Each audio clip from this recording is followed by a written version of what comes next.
Hello everyone and welcome back to my channel.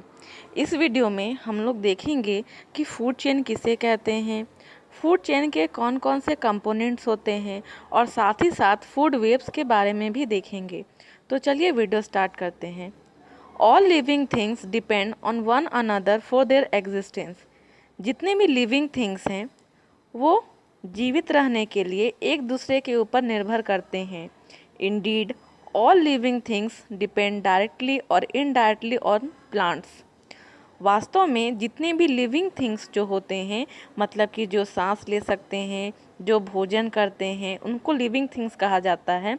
तो living things जो है वह डायरेक्टली या फिर इनडायरेक्टली पौधों के ऊपर ही निर्भर करते हैं। पौधों के ऊपर किस प्रकार से निर्भर करते हैं देखते हैं इसको। जैसे कि मान लीजिए एक शेर जो है वह हिरन को खाता है, ठीक है। तो शेर वह हिरन को खा रहा है, इसका मतलब वो एनिमल्स के ऊपर डिपेंड है। लेकिन जो एनिमल्स है यानी जो हिरन है वो क्या खाती है, तो वो प्लांट्स को खाती है। तो अगर प्लांट्स नहीं रहेगा तो क्या वो हिरन जीवित रहेगी, और वो हिरन जीवित नहीं रहेगी, हिरन नहीं रहेगी, तो फिर जो शेर है वो अपना पेट कैसे भरेगा। इसलिए कहा जाता है कि जितने भी लिविंग थिंग्स हैं वो सभी डायरेक्टली या फिर इनडायरेक्टली पौधों के ऊपर निर्भर करते हैं। The sun's energy that is stored in the food prepared by plants is pass to all living beings. आपको पता होगा कि जो प्लांट्स है वो सन्स एनर्जी यानी कि धूप को लेकर, सूर्य का प्रकाश को लेकर फोटोसिंथेसिस प्रोसेस से फूड प्रिपेयर करती है, और वही फूड जो है वो सभी लिविंग बींग्स में पास होते रहता है। जैसे कि जो हार्बीवोरस होते हैं वो प्लांट्स को खाते हैं, जो कार्निवोरस होते हैं वो उस जानवर को खा लेती हैं या खा लेता है। A food chain is a sequence in which one eats the other and there is flow of energy from one organism to another in the form of food. Food chain एक ऐसा सीक्वेंस है जिसमें कि एक जो है वह दूसरे को खाता है, और इस प्रकार से एनर्जी का फ्लो होते रहता है एक ऑर्गेनिज्म से दूसरे ऑर्गेनिज्म में। जैसे कि एक ऑर्गेनिज्म जो है वह प्लांट्स खाया, फिर दूसरा ऑर्गेनिज्म उस जानवर को खा लिया, तो इसमें एनर्जी जो है वह फ्लो कर रहा है। पहले एनर्जी कहाँ गया, फूड कहाँ गया, पहले उस जानवर में गया जो हार्बीवोरस है जिसने प्लांट्स खाया था, और उसके बाद जो कार्निवोरस है जिसने उस जानवर को खाया उसमें वो एनर्जी गया। जैसा कि आप यहाँ पे इस पिक्चर में देख सकते हैं, प्रोड्यूसर्स है, ठीक है। प्रोड्यूसर्स किसको कहते हैं, ग्रीन प्लांट्स को प्रोड्यूसर्स कहते हैं, क्योंकि वो क्या करते हैं, हरे पौधे जो हैं वह भोजन उगाते हैं। फिर है हार्बीवोर, जो पेड़ पौधे ये सबको खाते हैं या उनसे बने हुए जो प्रोडक्ट्स होते हैं उनको खाते हैं। और कार्निवोर, यहाँ पे स्पेलिंग गलत मिस्टेक हो गया है, कार्निवोर में एन के बाद ई के जगह पे आई होगा, CARNIVORE, कार्निवोर यानी मांसाहारी जानवर जो सिर्फ मांस खाते हैं। अब आगे हम लोग देखेंगे कि फूड चेन के कौन कौन से कंपोनेंट्स होते हैं। All the food chains have following components.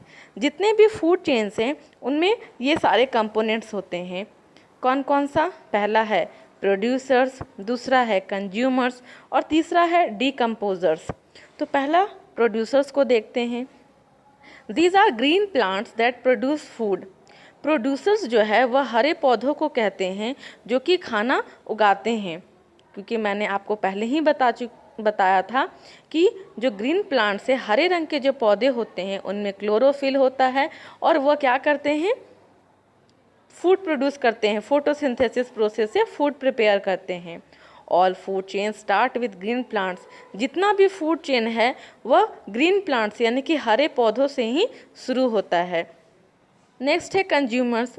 These are living beings that obtain their food directly और इनडायरेक्टली फ्रॉम प्लांट्स।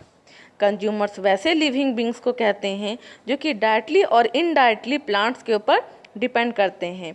अब कंज्यूमर्स को भी दो भागों में बांटा गया है, एक है प्राइमरी कंज्यूमर्स और दूसरा है सेकेंडरी कंज्यूमर्स। प्राइमरी कंज्यूमर्स जो है वो हार्बीवोरस को कहते हैं, और सेकेंडरी कंज्यूमर्स जो है वह कार्निवोरस को कहते हैं। अब ये प्राइमरी कंज्यूमर्स कैसे हुए, जैसे कि अभी थोड़ी देर पहले मैंने एक एग्जांपल दिया था कि एक हिरन है, ठीक है, वह ग्रीन प्लांट्स को खाई, हरे पौधों को खाई, तो वह प्राइमरी कंज्यूमर हुई। और हार्बीवोरस हुई, क्योंकि उसने ग्रीन प्लांट्स खाया है इसलिए वो हार्बीवोरस हुई, और सबसे पहले खाया है ग्रीन प्लांट्स इसलिए वो प्राइमरी कंज्यूमर हुई। उसके बाद सेकेंडरी कंज्यूमर्स कौन होते हैं, जो कि उस ग्रीन प्लांट्स को नहीं खाएंगे। ग्रीन प्लांट्स को जिसने खाया है, तो ग्रीन प्लांट्स को किसने खाया है, हिरन ने खाया है, तो वह हिरन को ही खा लेंगे, तो वह क्या हो गया, सेकेंडरी कंज्यूमर्स, और जिसे हम कार्निवोरस के नाम से भी जानते हैं। इसके और भी बहुत सारे एग्जाम्पल हो सकते हैं, जैसे कि एग्जाम्पल में आप मुर्गा ले सकते हैं, ठीक है। चिकन क्या होते हैं, वो भी ना अनाज खाते हैं, यानी वो प्लांट का प्रोडक्ट्स खा रहे हैं, तो वो प्राइमरी कंज्यूमर्स हुए, ठीक है, क्योंकि वो प्लांट प्रोडक्ट्स खा रहे हैं, अनाज खा रहे हैं। फिर सेकेंडरी कंज्यूमर्स कौन हो जाते हैं, हम, क्योंकि हम उनको खा जाते हैं इसलिए हम सेकेंडरी कंज्यूमर्स में आएंगे। लेकिन हम कार्निवोरस नहीं हैं, हम ओमनीवोरस हैं, क्योंकि हम लोग जो हैं वह प्लांट और प्लांट प्रोडक्ट्स को भी खा सकते हैं, लेकिन जो कार्निवोरस है वो प्लांट और प्लांट प्रोडक्ट्स को नहीं खा सकते, वो खाते ही नहीं हैं। नेक्स्ट है decomposers. The body of dead plants and animals is broken down by microorganisms like bacteria, fungi, etc. which are called decomposer. जब कोई पेड़ या पौधा मर जाता है तो उस मरने के बाद वह सड़ने लगता है, तो वह कैसे सड़ता है, माइक्रो ऑर्गेनिज्म के कारण। जो माइक्रो ऑर्गेनिज्म है यानी छोटे छोटे ऑर्गेनिज्म जो कि आंखों से दिखाई नहीं देते, जैसे कि बैक्टीरिया, फंगी, तो ये क्या करते हैं, उसको धीरे धीरे करके खाने लगते हैं और उन्हीं को हम डिकम्पोजर्स कहते हैं। इसके आगे यहाँ पे फूड चेन्स दिया हुआ है, तो फूड चेन देखते हैं कैसे सीक्वेंस में जाता है। अभी मैंने बताया था कि जितने भी फूड चेन होते हैं वो प्लांट से शुरू होता है। तो देखिए जैसे कि ग्रास, ठीक है, ग्रास को कौन खाता है, ग्रासहोपर। ग्रासहोपर को कौन खाता है, फ्रॉग। फ्रॉग को कौन खाता है, स्नेक। स्नेक को ईगल, ठीक है। उसी प्रकार से यहाँ पे भी प्लांट्स दिया हुआ है, प्लांट्स को डियर खाती है और डियर को लायन खा जाता है। फिर देखिए यहाँ पे एल्गी दिया हुआ है, एल्गी जो है वह एक्वाटिक फूड चेन के अंदर ये वाला है, ठीक है। जैसे कि यहाँ पे जो मैंने ग्रास में ग्रासहोपर ये जो बताया था, ये ग्रासलैंड फूड चेन है, मतलब कि घास जो है उसका फूड चेन कैसे होता है, तो घास में सबसे पहले जो घास खाते वह ग्रासहोपर हैं, फिर फ्रॉग खाते हैं ग्रासहोपर को, फिर फ्रॉग को स्नेक खाता है और स्नेक को ईगल खा जाते हैं। लेकिन फॉरेस्ट फूड चेन, फॉरेस्ट में जंगलों में जो पेड़ पौधे होते हैं उसे डियर खाते हैं, और डियर जो है, डियर को कौन खाता है, तो लायन खा जाते हैं। लेकिन जब हम एक्वाटिक फूड चेन का बात करें, यानी कि पानी के अंदर का फूड चेन के बारे में बात करें, तो उसमें क्या होता है, पानी में आपने काई जैसे पादप देखे होंगे जिन्हें एल्गी कहा जाता है। ये हरे रंग के होते हैं और ये चिपचिपे टाइप का होते हैं। तो ये जो एल्गी है इन्हें काई भी कहते हैं, ये शैवाल भी कहते हैं। तो एल्गी पानी में पाए जाते हैं, तो एल्गी को कौन खाते हैं, एल्गी को जो छोटे छोटे इंसेक्ट्स जो पानी में पाए जाते हैं वो खा जाते हैं। उसके बाद वो छोटे इंसेक्ट्स को जो छोटी मछली होती है, स्मॉल फिश होती है, वो खा जाती है, और छोटी मछली यानी स्मॉल फिश को बड़ी मछली खा जाती है, और बड़ी मछली को बर्ड जो रहता है वो खा जाते हैं। तो इस प्रकार से आपने देखा कि फूड चेन कैसे सीक्वेंस में रहता है। अब मान लीजिए जैसे कि अगर फॉरेस्ट फूड चेन की बात करें, ठीक है, प्लांट्स है लेकिन डियर है ही नहीं, प्लांट्स हैं लेकिन डियर्स को खाने के लिए है ही नहीं, तो क्या होगा, सिर्फ प्लांट्स रहेगा, लायन तो अपने आप मर जाएंगे, क्योंकि लायन का फूड क्या है, डियर है, और डियर नहीं रहेगी तो वो अपने आप मर जाएंगे। अब यहाँ पे एक्वाटिक में देखिए, अगर स्मॉल फिश नहीं रहेंगे तो इंसेक्ट्स बहुत ज़्यादा बढ़ जाएगा, क्योंकि इंसेक्ट्स को कोई खाने वाला नहीं रहेगा, और जो बिग फिश है वो मरने लगेगी। बिग फिश इसलिए मरने लगेगी क्योंकि उसका फूड स्मॉल फिश है और स्मॉल फिश उसे नहीं मिल रहा है, और बिग फिश मर जाएगी तो फिर बिग फिश नहीं रहेगी या मर जाएगी तो बर्ड है वो भी जीवित नहीं रह पाएंगे। तो इसलिए फूड चेन का सीक्वेंस में होना बहुत ही ज़्यादा ज़रूरी है। इसके आगे अब देखते हैं हम लोग कि फूड वेब किसे कहते हैं। Food chains do not occur independently in nature. Food chain जो है वह नेचर में यानी कि प्रकृति में अकेला नहीं है। Many food chains get interlinked because most organism eat more than one kind of food.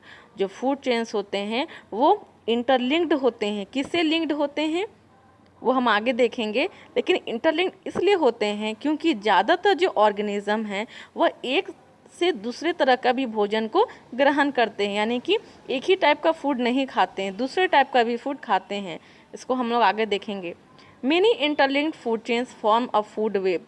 जब फूड चेन्स बहुत सारे चीज़ों से इंटरलिंक्ड होता है तो उसे हम लोग क्या बोलते हैं, फूड वेब कहते हैं। वो फूड वेब का एक फॉर्म तैयार कर लेता है।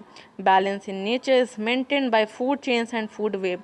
फूड चेन्स और फूड वेब के कारण ही हमारा जो प्रकृति है वो बैलेंस में रहता है, नहीं तो किसी एक जानवर की जनसंख्या बहुत ज़्यादा बढ़ जाती और दूसरे जानवर की जनसंख्या बहुत ज़्यादा घट जाती। तो इसको बैलेंस करने के लिए फूड चेन और फूड वेब का होना बहुत ही ज़्यादा ज़रूरी है। देखिए यहाँ पे इस पिक्चर के द्वारा हम समझेंगे कि कैसे एक जानवर जो है वह एक से ज़्यादा फूड को खाते हैं। अब देखिए यहाँ पे प्लांट्स हैं, तो प्लांट्स लार्वा जो है वह भी प्लांट्स को खाते हैं, एफिड्स यहाँ है वो भी प्लांट्स को खाते हैं, और रैबिट भी प्लांट्स को खाता है, और स्नेल जो घोघा पिल्लू है वह भी क्या करता है, प्लांट्स को खाते हैं। अब लार्वा और कौन खाता है, बीटल जो है वह लार्वा को खाता है, ऑल जो है वह बीटल को खा लेता है। अब देखिए यहाँ पे जो ये एफिड्स है, पिजन जो होते हैं कबूतर, वो एफिड्स को भी खा सकते हैं और स्नेल को भी खा सकते हैं। तो इनका देखिए यहाँ पे इंटरलिंक्ड हुआ ना, दोनों चीज़ को वो खा सकते हैं। और जो ऑल है, ऑल बीटल को भी खा सकता है या फिर पिजन को भी खा सकता है।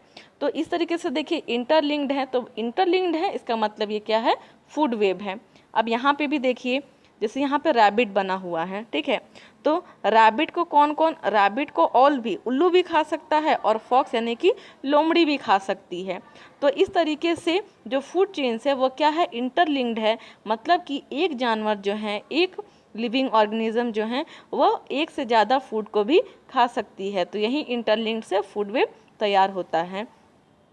तो आई होप आपको समझ में आ गया होगा कि फूड चेन और फूड वेब्स होना क्यों ज़रूरी है, यानी बैलेंस ऑफ नेचर में बैलेंस बनाने के लिए फूड चेन का सही होना बहुत ही ज़्यादा ज़रूरी है। इसलिए हम लोग देखते हैं कि एक जानवर जो है वह दूसरे जानवर को खाते हैं ताकि उनकी जनसंख्या भी ना बढ़े और हमारा जो नेचर है वो भी बैलेंस में रहे, हमारी प्रकृति जो है वो संतुलित रहे, संतुलन में रहे। तो आई होप ये वीडियो आपको समझ में आ गया हो। वीडियो समझ में आ गया हो तो प्लीज़ इसे लाइक करें, शेयर करें। साथ ही साथ अगर आप मेरे चैनल पर नए हैं तो इसे सब्सक्राइब करना ना भूलें, और मेरा वीडियो कैसा लगा मुझे कमेंट करके ज़रूर बताएं। बहुत लोग वीडियो देखते हैं लेकिन कमेंट कुछ भी नहीं करते हैं। अगर आपको मेरी वीडियो में कोई कमी लगती है तो मुझे बताएं ताकि मैं उसे अच्छे से सुधार सकूं। Thank you.